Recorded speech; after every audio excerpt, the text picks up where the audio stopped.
Saya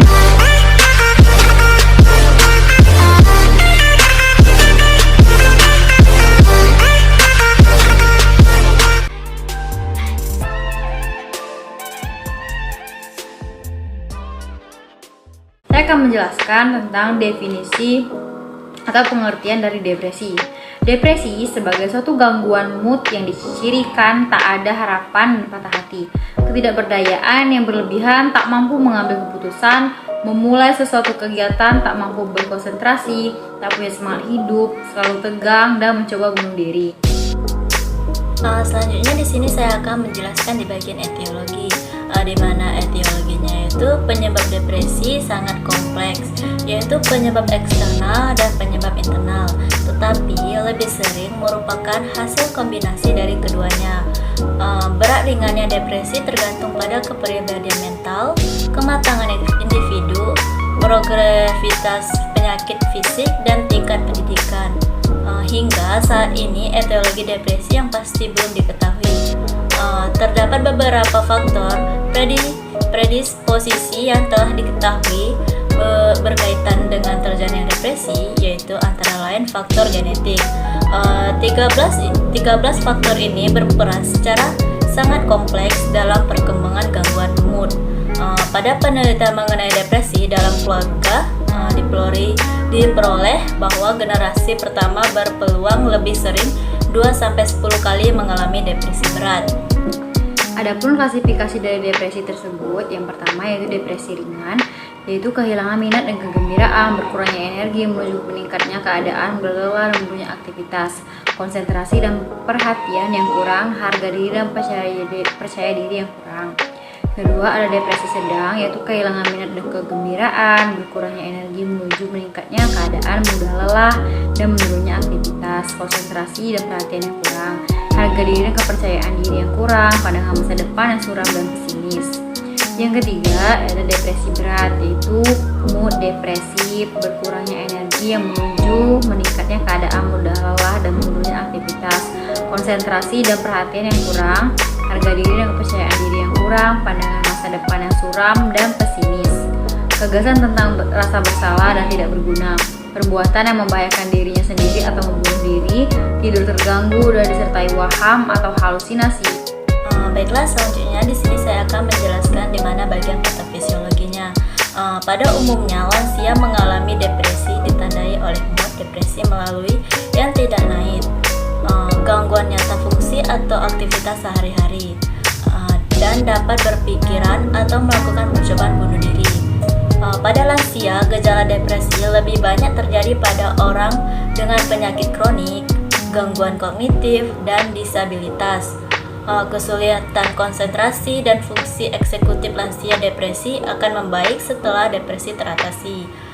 Gangguan depresi lansia dapat menyerupai gangguan kognitif seperti demensia, sehingga dua hal tersebut perlu dibedakan.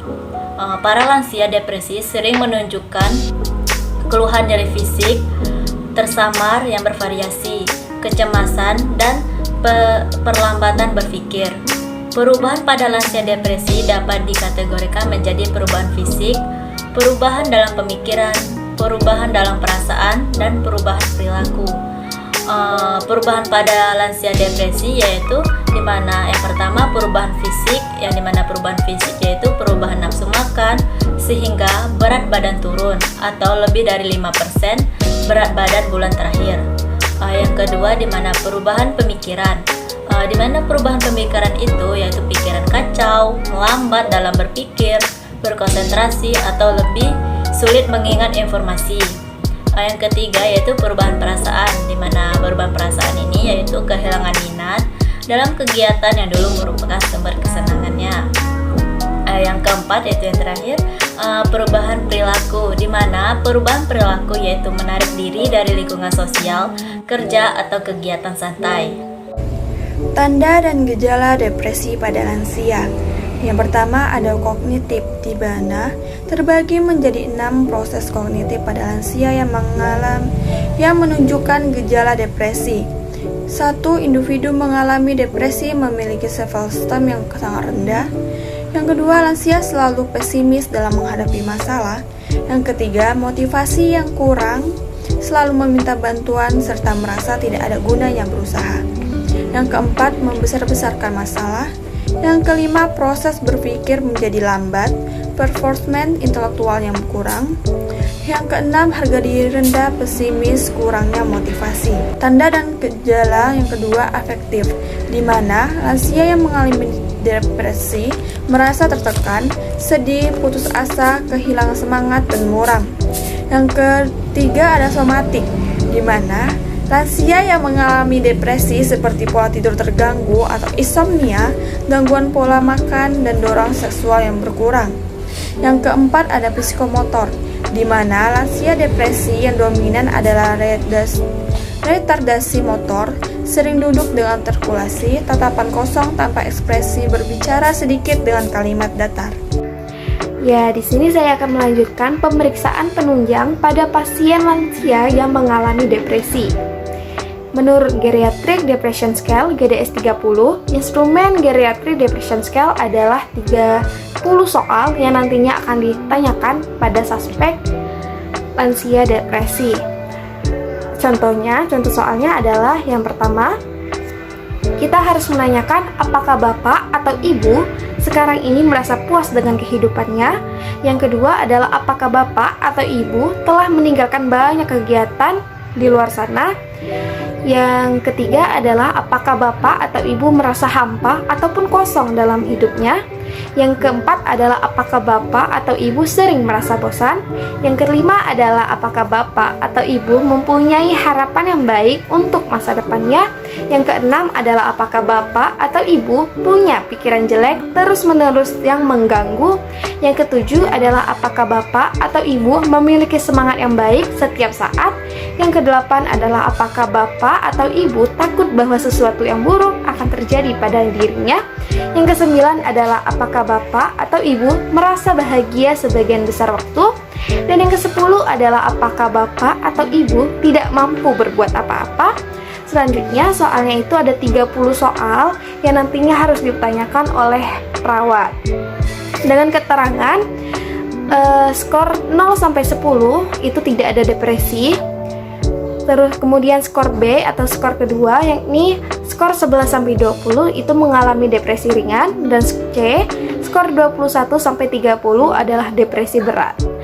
Hal ini disampaikan oleh Aspiani tahun 2014. Ya, jawabannya sendiri itu jawaban yang tergantung yang kebenarannya. Seperti itu. Selanjutnya, terdapat penata laksanaan terhadap pasien lansia depresi.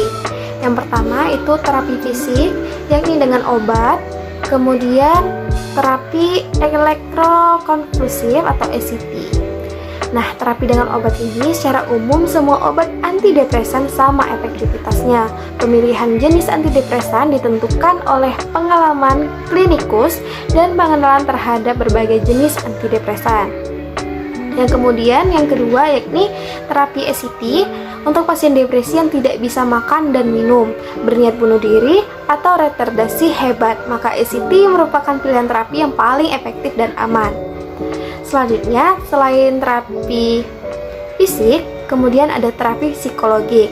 Nah, dengan cara psikoterapi, yakni psikoterapi individual maupun kelompok yang paling efektif jika dilakukan bersama-sama dengan pemberian antidepresan, baik pendekatan psikodinamik ataupun kognitif behavior sama keberhasilannya. Meskipun mekanisme psikoterapi ini tidak sepenuhnya dimengerti, namun kecocokan antara pasien dan terapis dalam proses terapeutik akan memerdekakan atau meredakan gejala dan membuat pasien lebih nyaman, lebih mampu mengatasi persoalannya, serta lebih percaya diri. Yang kedua, yakni terapi kognitif. Terapi kognitif ini yang berperilaku tujuan mengubah pola pikir pasien yang selalu negatif, yakni persepsi diri, masa depan, dunia, diri tak berguna, tak mampu, dan sebagainya, bahkan niat ke bunuh diri, ke arah pola pikir yang netral ataupun positif. Selanjutnya, terapi yang terakhir yakni terapi keluarga. Problem keluarga dapat berperan dalam perkembangan penyakit depresi, sehingga dukungan terhadap keluarga pasien sangat penting. Proses penuaan mengubah dinamika keluarga. Ada perubahan posisi dari dominan menjadi dependen pada orang yang usianya lanjut. Selanjutnya yang terakhir adalah penanganan ansietas atau relaksasi. Teknik yang umum digunakan adalah program relaksasi progresif yang baik secara langsung dengan instruktur atau dari psikolog atau terapis dengan melalui tape recorder. Teknik ini dapat dilakukan dalam praktek umum sehari-hari. Untuk menguasai teknik ini pun diperlukan kursus ataupun kursus singkat mengenai terapi relaksasi. Diagnosa keperawatan. Yang pertama, coping tidak efektif berhubungan dengan persiapan untuk menghadapi stresor. Yang kedua, isolasi sosial berhubungan dengan ketidakmampuan menjalani hubungan yang memuaskan. Yang ketiga, defisit perawatan diri berhubungan dengan gangguan psikologis. Untuk diagnosis yang pertama, ada coping tidak efektif berhubungan dengan ketidakcukupan persiapan untuk menghadapi stresor. Dengan data subjektif, yang pertama ada mengungkapkan tidak mampu mengatasi masalah, yang kedua ada tidak mampu memenuhi kebutuhan dasar, dan yang ketiga ada kekhawatiran kronis. Dengan data objektif, tidak mampu memenuhi peran yang diharapkan atau peran sesuai umur, yang kedua ada menggunakan mekanisme coping yang tidak sesuai, dan yang ketiga ada penyalahgunaan zat, dan yang keempat ada memanipulasi orang lain untuk memenuhi keinginannya sendiri, dan yang kelima ada perilaku tidak asertif, dan yang keenam ada partisipasi sosial yang kurang. Dengan tujuan, setelah dilakukan intervensi keperawatan selama 3x24 jam, diharapkan SLKI-nya ada status coping membaik. Untuk rencana tindakan keperawatan, sikinya yaitu dukungan pengambilan keputusan. Untuk observasinya, yang pertama kita bisa melakukan identifikasi persepsi mengenai masalah dan informasi yang memicu konflik. Untuk terapeutiknya, yang pertama ada fasilitasi mengklarifikasi nilai dan harapan yang membantu membuat pilihan. Yang kedua, diskusi kelebihan dan kekurangan dari setiap solusi. Yang ketiga, ada fasilitasi melihat situasi secara realistik. Dan yang keempat, ada motivasi mengungkapkan tujuan perawatan yang diharapkan. Yang kelima, ada fasilitasi pengambilan keputusan secara kolaboratif. Yang keenam, ada hormati hak pasien untuk menerima atau menolak informasi. Yang ketujuh, ada fasilitasi menjelaskan keputusan kepada orang lain jika perlu. Dan yang ke-8 ada fasilitasi hubungan antara pasien, keluarga, dan tenaga kesehatan lainnya. Dan untuk edukasi, kita bisa menginformasikan alternatif solusi secara jelas dan berikan informasi yang diminta pasien.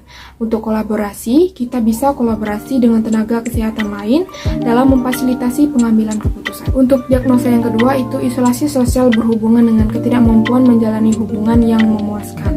Dengan data subjektif, yang pertama ada merasa ingin sendirian, yang kedua merasa tidak aman di tempat umum, dan yang ketiga merasa berbeda dengan orang lain, dan yang keempat merasa asik dengan pikiran sendiri, dan yang kelima merasa tidak mempunyai tujuan yang jelas. Untuk data objektifnya yaitu menarik diri, tidak berminat atau menolak berinteraksi dengan orang lain atau lingkungan.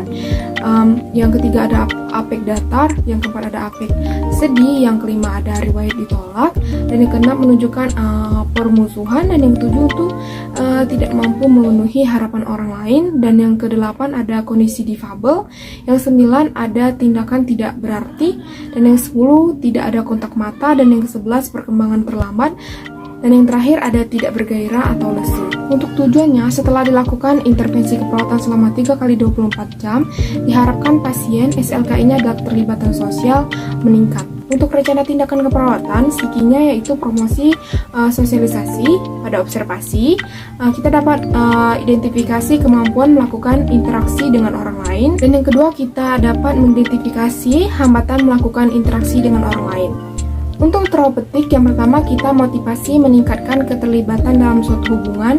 Yang kedua, kita motivasi kesabaran dalam mengembangkan suatu hubungan. Yang ketiga, kita motivasi dalam berpartisipasi dalam aktivitas, baru motivasi berinteraksi di luar lingkungan.